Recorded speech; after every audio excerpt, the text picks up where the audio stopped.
কংগ্রেসের যিনি প্রতিনিধি ছিলেন সম্ভবত সুকন্যা নাম, তিনি এটা স্বীকার করলেন মহিলাদের সুযোগ সুবিধা দেওয়াটা রাজনীতি। আমি তাকে ধন্যবাদ জানাচ্ছি সত্যটাকে প্রকাশ্যে আনার জন্য। এবং তিনি এটা জেনে রাখুন, মমতা ব্যানার্জির চাইতে অনেক আগে এই রাজনীতিটা করেছেন জয়ললিতা, এবং সবচাইতে বেশি দেওয়া এটা তামিলনাড়ুতে হয়। মহিলাদেরকেও তামিলনাড়ুতে উনার লক্ষ্মীর ভাণ্ডার 500 টাকা ছিল যখন আলুর কেজি 14 টাকা, আর 1000 টাকা হয়েছে যখন আলুর কেজি 28 টাকা। আমার সঙ্গে এই মুহূর্তে তন্ময় ভট্টাচার্য রয়েছেন, সিপিআইএম নেতা, এবং এই নির্বাচনের সঙ্গে যে উপনির্বাচনগুলো হচ্ছে লোকসভার সাথে, সেখানে তন্ময়বাবু বরানগর কেন্দ্রে সিপিআইএম প্রার্থীও বটে। একই সঙ্গে রয়েছেন শাশ্বতী ঘোষ, দীর্ঘদিনের সমাজকর্মী। শাশ্বতীদিকে আমরা যে কোনো বিষয়ে, সামাজিক যে কোনো বিষয়ে প্রতিবাদ আন্দোলনের সঙ্গে খুব সহজে, খুব কম সময়ের মধ্যে জড়িয়ে পড়তে দেখেছি বারবার। আমি শাশ্বতীদির কাছে প্রথম শাশ্বতীদি, আমি সুকন্যার কথা শুনছিলাম মন দিয়ে যখন স্বর্ণালীর সঙ্গে কথা বলছিলেন। আমার দুটো বাক্য একটু মনে লাগার মতো মনে হলো। একটা হলো, আমরা তো দিচ্ছি, কোথাও একটা দাতার অভিমান, লক্ষ্মীর ভাণ্ডার থেকে শুরু করে যা কিছু আপনি দেখুন, আমাদের রাজ্যের মুখ্যমন্ত্রী কিন্তু এটা বলেন, আমরা তো দিচ্ছি, আমরা দিচ্ছি, মানে আমি দাতা, আপনি গ্রহীতা। তারপরেই বলছেন লোকের দোষ, আত্মবিশ্বাস কম, ব্যবসা করে না কেন। আচ্ছা শাশ্বতীদি, আমি যদি প্রতি মুহূর্তে আপনাকে মনে করিয়ে দিই আপনি গ্রহীতা, আমি দাতা, আপনার আত্মবিশ্বাস গড়ে উঠবে? আসলে খেলাটা শুরু হয় কোথা থেকে? না, যদি আমরা সন্দেশখালির প্রথম ছবিগুলো ভাবি, যে শাহজাহানের যখন করতে গেল, তারপর রক্তাক্ত ইডি অফিসিয়াল, তারপরে যখন মেয়েরা বেরিয়ে এলেন, তখন যেভাবে অনেক অনেক রোগা মেয়ে বেরিয়ে আসছেন, এবং তারা কি গ্রহীতা দাতা বলে মনে করে নিজেদের বেরিয়ে এসছেন, তাদের কোথাও দেওয়ালে পিঠ থেকে গেছে বলে তারা আজকে বেরিয়ে এসছেন। এবং সেখান থেকে বেরিয়ে এসে তারা যে আন্দোলনের বার্তাটা সারা পশ্চিমবঙ্গে ছড়িয়ে দিয়েছিলেন, যে মেয়েরা আন্দোলন করতে পারে, মেয়েরা নিজেদের জোরে এগিয়ে আসতে পারে, মেয়েরাই পারে। এবং তারপরে আমরা জানলাম যে ওখানে জীবন জীবিকার সমস্যা, পুরুষরা বাইরে কাজ করতে যান, মেয়েদের বাল্যবিবাহ দিতে মায়েরা বাধ্য হন কারণ মেয়েদের উপর নজর পড়ে। এবং তারপরে যখন পুরো বিতর্কটা এইটাকে ঘিরে ঘুরছে, ধর্ষণ হয়েছে কি হয়নি, এবং সেখানে তারা যদি গ্রহীতা হন, তাহলে গ্রহীতা হলে কোন মুখে তারা ধর্ষিতা হলেও বলছেন? আমার প্রশ্ন, রাত্রে যদি আপনাকে বাইরে ডাকা হয় এবং আপনি বাড়িতে ফিরতে পারবেন না, আপনার বাড়িতে ছোট বাচ্চা আছে, আপনার বাড়িতে অসুস্থ স্বামী রয়েছে, শাশুড়ি রয়েছে, বাড়ির কাজ রয়েছে, প্রত্যেক দিন যদি দিনের পর দিন যে কোনো সময় ডাক আসতে পারে, এইটা যথেষ্ট অত্যাচার নয়? যে আপনার সেই আশঙ্কাটা যে কোনো সময় আপনার ডাক আসতে পারে, আপনাকে বাড়ি থেকে যেতে হতে পারে। আমার তো মনে হয় এটাই যথেষ্ট অত্যাচার। এবং এই পরিস্থিতিটা কেন তৈরি হয়েছে, কিভাবে তৈরি হলো? আজকে যদি দুর্ভাগ্যক্রমে কতগুলো সন্দেহের বীজ বপন করে দেওয়া হয়, যদিও আপনাদের এই স্টুডিওর বাইরে আমার সঙ্গে যখন মাম্পির সঙ্গে আমি ব্যক্তিগতভাবে কথা বলছিলাম, মাম্পি বললেন যারা সেই সন্দেহের মধ্যে পড়ছেন তারা খুব সামান্য সংখ্যক। আমি সত্যিই আশা করছি যে তারা সামান্য সংখ্যক, এবং তাদের সংহতিটা প্রথম দিনগুলোতে যেরকম আমরা দেখেছিলাম, সেই সংহতিটা আজকেও অটুট রয়েছে এবং ভবিষ্যতেও থাকবে। কারণ এখানে রাজনীতির থেকেও এই মেয়েদের বাঁচতে হবে, তাদের নিজেদের সংহতিটা অটুট রাখতে হবে জীবিকার অভাবের মধ্যখানে, ফলে সেই জায়গাটা তারা যাতে সেখানে সুনিশ্চিত করে। আমি একটু তন্ময়বাবুর কাছে আসবো। তন্ময়বাবু, আরেকটা কথা শুনছিলাম, এই যে মাম্পি বলছিলেন, তার আগে আমাদের প্রতিবেদনে দেখছিলাম, যাদের জমি, তার জমি লুটে নিয়েছে, এবার টোপ আসছে যে ওটা তোমাকে ফেরত দিয়ে দেবো।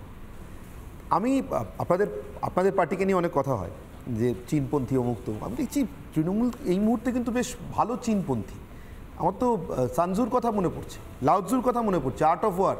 প্রথমে প্রতিপক্ষে কিছুটা জমি দখল করে নাও, তারপরে ওই দখল করা জমির কতটা ফেরত দেবে সেটা নিয়ে বার্গেনিংয়ে বসো। অসাধারণ। এটাকে টোপ বলবো না কোপ বলবো, না কোপের পরে টোপ বলবো? আমি যখন ঢুকলাম তখন ময়ূখ যাদের সঙ্গে কথা বলছিল, তাতে 3 বার শুনলাম বিজেপি নেত্রী গ্রেপ্তার, একবারও শুনলাম না নিরাপদ সর্দার গ্রেপ্তার। তৃণমূল কংগ্রেসের যিনি প্রতিনিধি ছিলেন সম্ভবত সুকন্যা নাম, তিনি এটা স্বীকার করলেন মহিলাদের সুযোগ সুবিধা দেওয়াটা রাজনীতি। আমি তাকে ধন্যবাদ জানাচ্ছি সত্যটাকে প্রকাশ্যে আনার জন্য। এবং তিনি এটা জেনে রাখুন, মমতা ব্যানার্জির চাইতে অনেক আগে এই রাজনীতিটা করেছেন জয়ললিতা, এবং সবচাইতে বেশি দেওয়া এটা তামিলনাড়ুতে হয়। মহিলাদেরকেও তামিলনাড়ুতে উনার লক্ষ্মীর ভাণ্ডার 500 টাকা ছিল যখন আলুর কেজি 14 টাকা, আর 1000 টাকা হয়েছে যখন আলুর কেজি 28 টাকা। আর তামিলনাড়ুতে অন্য নামে, ওখানে ন্যাচারালি লক্ষ্মীর ভাণ্ডার নাম হবে না, 3000 টাকা দেওয়া হয় মহিলাদের আজকের ডেটেও। উনি বলছিলেন সবাই সরকারি চাকরি পাবে না, ভ্যাকেন্সি কত? আমার ধারণা উনি জানেন না ভ্যাকেন্সি কত। আমাদের রাজ্যে রাজ্য সরকারের শূন্য পদ 5,80,000 ছিল, 1,60,000 শূন্য পদ বিলোপ করেছে মমতা ব্যানার্জির সরকার।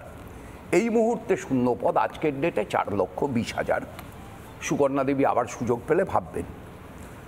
আমার ভাই, খুবই ভালোবাসি আমি, শঙ্কু, সে কামদুনির কথা বলেছে, কাঠুয়া, উন্নাও, হাথরস বলেনি। যেমন কামদুনিতে আমাদের মুখ্যমন্ত্রী বলেছিলেন ছোট ঘটনা, তেমন হাথরসের ক্ষেত্রে উত্তরপ্রদেশের মুখ্যমন্ত্রী বলেছেন যা ঘটেছে ঠিক হয়েছে, আরও ঘটবে। একজন দলিত কিশোরীকে গণধর্ষণের পরে খুন করা হয়েছিল। শঙ্কু আরেকটা কথা উল্লেখ করলো, শাহজাহান সিপিএম থেকে আমদানি। শঙ্কু অবশ্য আমদানি রপ্তানিটা ভালো বুঝবে, কারণ ও তো বিজেপিতে তৃণমূল থেকে আমদানি, ও ভালো বুঝবে। কিন্তু শাহজাহান 2010 সালের আগে বড় জোর ডিওয়াইএফআই এর 1 টাকা দামের মেম্বার ছিল, তার বেশি কিচ্ছু ছিল না। সিপিএম এর কর্মী হিসেবে, নেতা হিসেবে শাহজাহান কোনো সভায় বক্তৃতা দেয়নি, একটার রেকর্ডও বের করুক। তখন ডিওয়াইএফ, এসএফআই এর মেম্বার সবাই হতো ছাত্র যুবরা। শাহজাহানও হয়ে থাকতে পারে ডিওয়াইএফআই এর 1 টাকা দামের মেম্বার, এর চাইতে বেশি কিছু না। আপনার যিনি মূল অ্যাঙ্কর, তিনি রিপাবলিক বাংলার সাংবাদিক সন্তু পান সহ তার নিজের গ্রেপ্তারির কথা উল্লেখ করলেন, তিনিও নিরাপদ সর্দারের গ্রেপ্তার বললেন না। আর আপনাদের তো হেডিংই হচ্ছে ওই বিজেপির যিনি ক্যান্ডিডেট হয়েছেন শ্রীমতী রেখা পাত্র বোধহয়, তিনি কি পারবেন? আপনাদের তো গোটা সাবজেক্টে নিরাপদ সর্দার নেই। না, তা তো না, আমাদের তো হেডলাইন, আমাদের যে বিষয়টা নিয়ে আলোচনা সেটা হচ্ছে টোপ না কোপ। না না, সেটা তো আপনার প্রশ্ন, আলোচনার বিষয়। আলোচনার বিষয়, তাই কি আলোচনার মেগা ডিবেট শো আলোচনার বিষয়। আমাকে যা মেসেজ করেছেন তাতে রেখাপাত্র কি পারবেন? না না না, এরকম কিছু নয়। আরে আমি বলে শুরু করেছি আমরা, যার আমি মেসেজটা দেখাই খুলে, আপনারাই তো করেছেন। সোনালী বলেই শুরু করলেন যে টোপ না কোপ। সেটা এখন হয়ে থাকতে পারে, আমাকে যে মেসেজ পাঠিয়েছেন সেটা, তাহলে সেটা কোনো miscommunication, whatever the case may be, ছাড়ুন। তিনিও বললেন না নিরাপদ সর্দারের বক্তার। শাশ্বতী একটা গুরুত্বপূর্ণ পয়েন্ট বলেছেন, এই যে Kanyashree incentive scheme of girls students নামে একটু সংক্ষেপে ইউনেস্কোর প্রকল্প হিসাবে চালু হয়। মমতা ব্যানার্জি এসে ওটাকে কন্যাশ্রী করেন এবং মমতা ব্যানার্জি ঘোষণা করেন বাল্যবিবাহ কমবে। শাশ্বতী পয়েন্টটা উল্লেখ করেছে, আমি সংখ্যাটা উল্লেখ করি, বাল্যবিবাহে গোটা দেশের ভিতর পশ্চিমবাংলা শীর্ষে।